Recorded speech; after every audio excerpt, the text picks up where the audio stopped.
Hi everyone, thanks for coming. My name is Robert Deaton and I'm going to talk to you about a piece of software I've been working on for the past few months called DivaShark. But first, I want to warn you about the perils of trusting your friends to help you if you were to ask them to say, help proofread your abstract before you send it in. And this is the abstract that I believe is printed in the book, and the two highlighted lines were added by a friend of mine at the very last minute when I asked him to proofread it. It makes me look much more cocky than I actually am on this. So make sure you proofread after you have someone proofread for you, or things like this can happen. So the inspiration for this project really came out of playing Capture the Packet last year and some other CTFs over the past few years. And so if you're not familiar, Capture the Packet is a competition that's run at DEFCON every year, or I guess it ran last year and is this year again too. And its focus is on live network traffic analysis. They give Jeopardy-style questions, about 10 or 15 questions, and you plug in an Ethernet cable and you watch the traffic and you have to try to find the various things that they're looking for on the network. But to make it difficult, they put lots and lots of noise on the wire, and you have an hour to answer all these questions. So some of the example questions they have is a user at this IP address logged into Reddit. What was his username and password because he wasn't using HTTPS? Or which email service did a user with this IP address visit? Or two users had a Google Voice conversation, and if you can find it, you can actually listen in on the conversation after the fact and find out what they were talking about. So kind of the standard tool that everyone uses when playing Capture the Packet is Wireshark, and it's kind of the industry standard in doing network analysis. I think literally every team at Capture the Packet last year was seen using Wireshark. It was just kind of the thing that everyone used, but I argue that it's really kind of the wrong tool for the job, and I'm going to show you why. So this is a screenshot of Wireshark with some of the Capture the Packet traffic open last year. Thank you. And as you can see, there's a lot of information. This is one view of the 146,000 packets, and I think this is about a quarter of the traffic dump for the entire hour long. So there's tons and tons and tons of noise. And if you were to open up a view on any individual packet or look at the little pane that's usually down there that I have hidden, you get all kinds of information about every individual packet. Everything from the TCP sequence numbers, frame numbers on the Ethernet line, some analysis of like HTTP headers if it's that, but every little detail about every kind of layer of the information. And when you're looking for something high level, like a user logged into a website and it wasn't secure and I want his username and password, you don't really care about the TCP sequence numbers and whether the packets came in order or out of order or whether things had to be retransmitted. It doesn't really matter at all. So I'm going to use the example of finding the Reddit login to show kind of what we ended up having to do last year at Capture the Packet. So one idea is first we need to figure out which IP addresses are communicating here. You know the users because it's given to you, but you don't know Reddit's offhand. You can't really look it up on your own because DNS round robin or whatever could point you in the wrong direction. So we'll try to see if the DNS lookup happened in the network traffic that we captured. And so we can do a filter to try to get just DNS traffic, and we still end up with a few hundred requests for this 15 minutes of traffic. And you can do like a search on the string Reddit to maybe help you narrow it down and find it that way. And of course, this time we couldn't be so lucky, it must have been cached.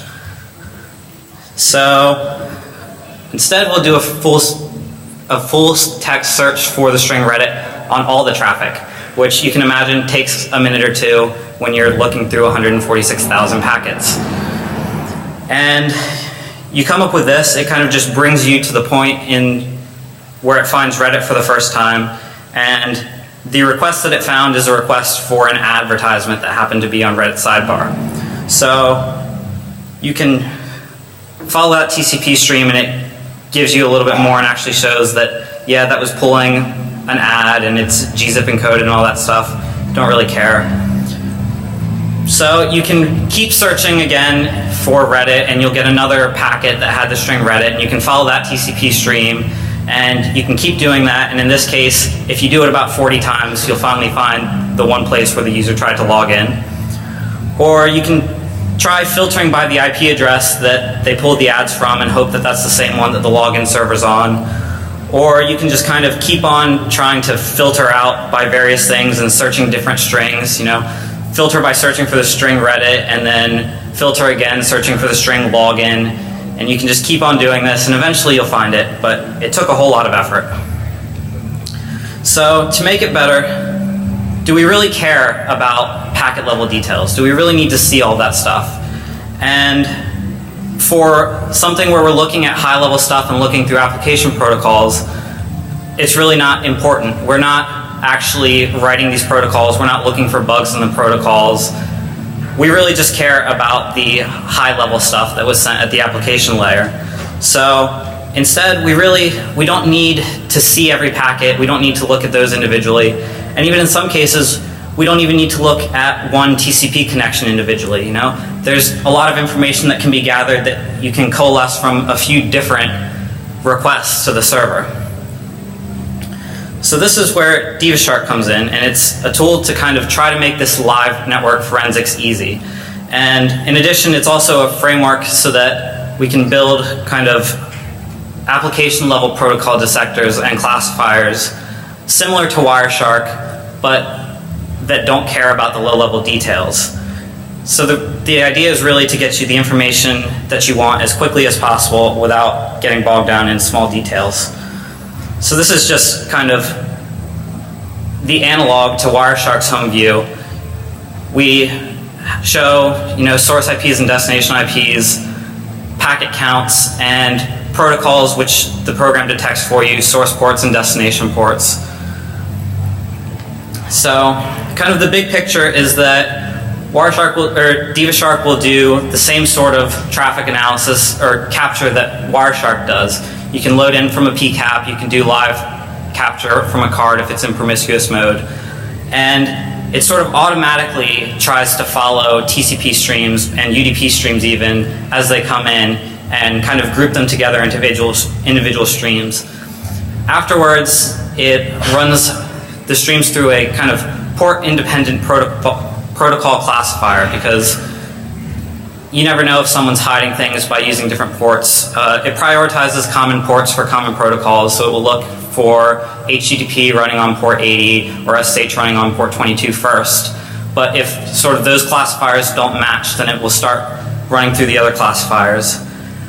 And once it's classified, there are protocol dissectors which can go along with the classifiers that are kind of designed to get you the information that you care about. And so the example is the HTTP dissector will show you information such as the user agent that was requested, the page that was requested, kind of give you a chart with all the get and post parameters, and give you the option to just download the file that was transferred or the page that was transferred and save that out right off the bat. If you've ever tried to do this in Wireshark, you can follow the TCP stream in Wireshark, and then you'll get the conversation going back and forth, and then you can save that whole conversation and kind of carve the file to get rid of the headers that were sent in the request that you don't care about, and then you have the file you're looking for. It's sort of that bit of tediousness that we want to get rid of. We really want to be able to just say, hey, this user downloaded a file, here it is, don't worry about anything like that. And probably one of the most important part is sort of powerful abilities to filter traffic. So we don't want to be looking through every little stream trying to find the one that matches us. We want to be able to classify, or we want to be able to filter by the protocol that you're running on. But even better than that, the protocol classifiers have the ability to give the program information that they can filter on at an application level. So one example is the HTTP classifier and dissector allow you to filter your HTTP traffic by user agent or by whatever URL they're requesting, by whether or not it had gzip encoding, anything like that. And it's sort of that ability to really narrow down on the type of traffic that you want that I think is kind of the most important and the big picture for the software. And unfortunately and embarrassingly for me, much of what I've told you is finished. The part that's not finished and was not ready to present to you today was the user interface, which is kind of the most important part, of course. But the sort of dissectors and the analysis and all that stuff, it works, it's done. It's all written in Python. It's still incredibly fast. I loaded up, the screenshot from back here is actually the same PCAP from Capture the Packet last year that Wireshark did, and it was able to load it and classify based on, I have about 6 protocol classifiers in, and it loaded the whole file and classified it before I could time it. And I think it's kind of a great proof of concept that we don't need to worry about writing these in C or in low-level languages. Python has shown that it's fast enough, and it gives us the ability to very quickly and rapidly prototype and write new protocol classifiers and dissectors and get them out so that for competitions like Capture the Packet, we have any kind of protocol classification and dissection that we need. And so the last bit of info that I have for you guys is that the slides will be up soon. Release is imminent, probably within the next few days. I'm going to actually put up the first versions, even if they don't have the user interface. And the project is going to be open source, and I'd really love everyone's help. I kind of spent a long time trying to think out and put together a great Python API so that the classifiers and dissectors can be written easily and without caring about the low-level details. And I would love if we could get as many people as possible involved and get really cool dissectors and make this a cool project that makes a competition like Capture the Packet look really easy and really simple and no longer be this kind of tedious hunt to see who can filter through Wireshark the fastest. We can do better.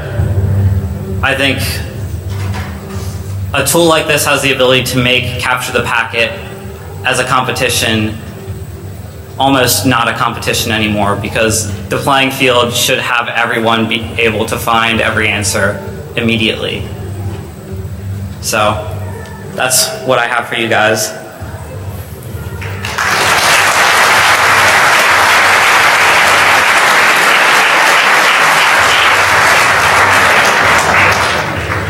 I guess I have time for questions if people have questions. Why is it called DivaShark?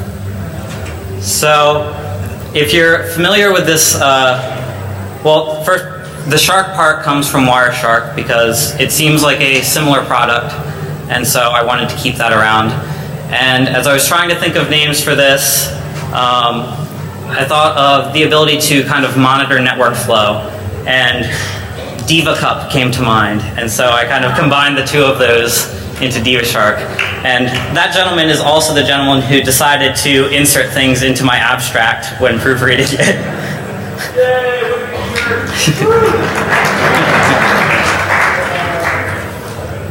Yeah. How many protocol classifiers do you have? Right now, I have, I think, 6 protocol classifiers just for HTTP, SSH, Samba, and a couple others.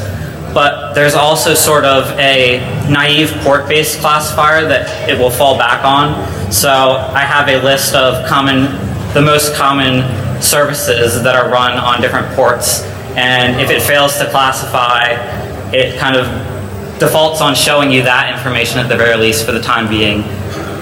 How do you write those? There's a Python API that's available. You basically implement 3 or 4 functions that are going to take in different parts of the network traffic you specify a few options. For instance, the classifiers say I need n bytes before I can confidently say that this is the right kind of, or before I can confidently classify it. But you'll get that sort of information back, and the classifiers just return whether or not they match.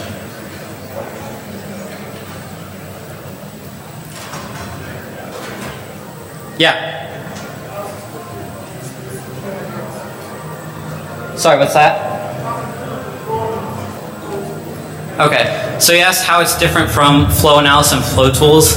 And so there are tools like TCP flow, which kind of are supposed to take in network traffic and they just spit back out the individual flows as PCAPs or whatever.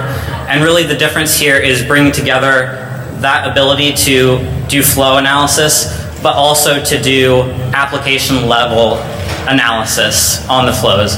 It's the best part is not that it is able to kind of put together the TCP and the UDP sessions. It's that we can have that information put together and pass it on to more powerful tools that are able to look at the application level and no longer care that it came from a TCP stream or a UDP stream. We care what's happening at the application level.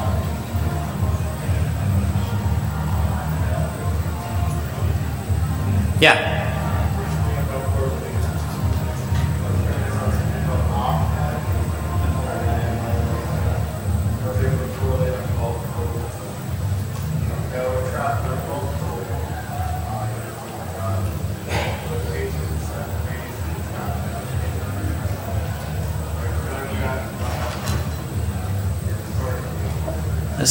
I'm not familiar with that, but it does remind me of one other thing that I wanted to mention and forgot to, and that's one other thing that we have the capability to do with the API is to kind of correlate data between more than one TCP session. So if I understood your question correctly, there's a piece of software which actually lets you bring in more than one network stream and correlate data between those.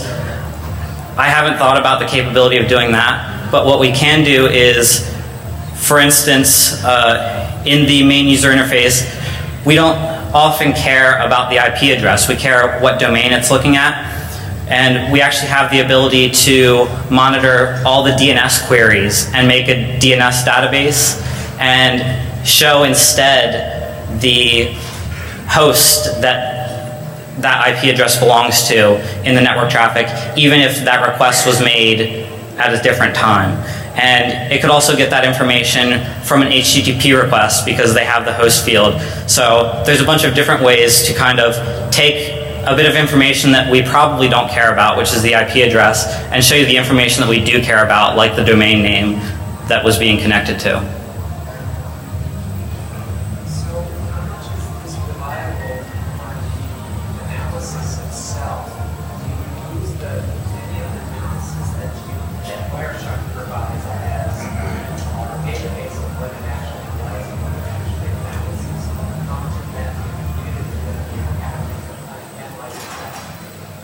Sorry, can you repeat the last part of that? Well, when you're analyzing traffic between two sites, when you're using, say, a graphic interface, and look at that, and it's giving you your graphs, you use that, right? The graphs that are in the web. Yes. Right. So do you use any of that to do any of the analysis when it comes to analyzing traffic? So I think your question is, in Wireshark there's a feature where you can actually kind of view graphs of the traffic as it comes through, and that gives you sort of information on which protocols are more popular at the time, and you're asking if that information is used at all to help. I don't use anything from Wireshark at all, but what is done is sort of protocols, when in the options you can actually specify which protocol analyzers you want to load. So by default it loads all of them, but if you say don't care about HTTP ever, you can go ahead and unload that so that it doesn't run. But it also lets you order the protocols in the priority that you want them to be checked. So if you care the most that we're looking for HTTP traffic, you can put that protocol classifier and dissector as like the priority ones. So who are these buildings? Yes. All right, okay.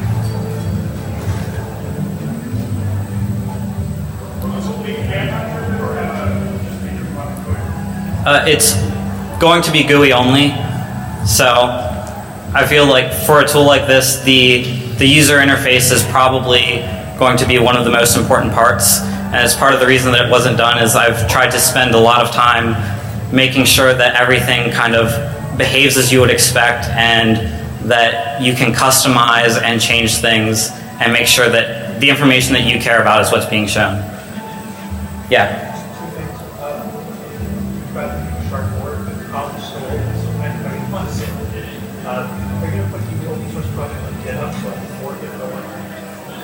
I haven't decided where it's going to be hosted yet. I can tell you that it will be Git based, but I'm not sure if I'm going to host it on GitHub or not.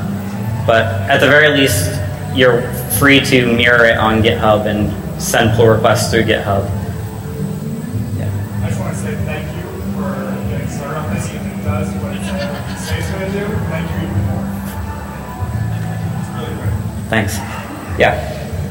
What type of filters or fields in the application classifier can actual person like what's wrong with like details and what's die down classifier?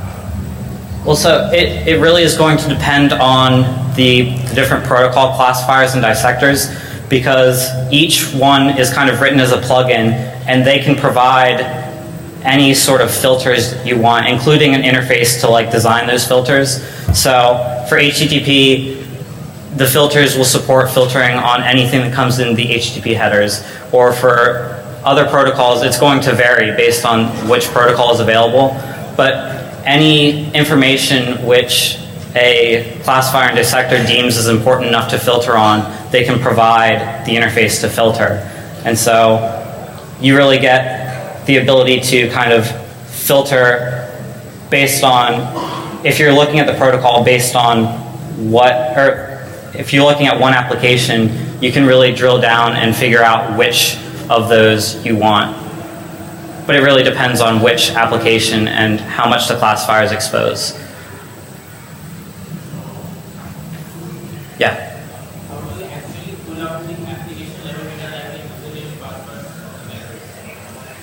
Well, so in the example, his question was, how do you pull out the application level data, like the username and password? And so the example that I used before about Reddit, the idea here is that you would be able to filter and look for, say, a post request to reddit.com because that's likely how the login details are going to be submitted. And once you found that, if you open up the window with all the HTTP information, it will show you a table of all the parameters that were passed via post. And so you'll get a table that has username and the username and password and the password. But it's not, the goal isn't to provide like a way to look at all the traffic and say, oh, someone had username and like logged in with this username and password. But if you know what you're looking for, you should be able to find it immediately.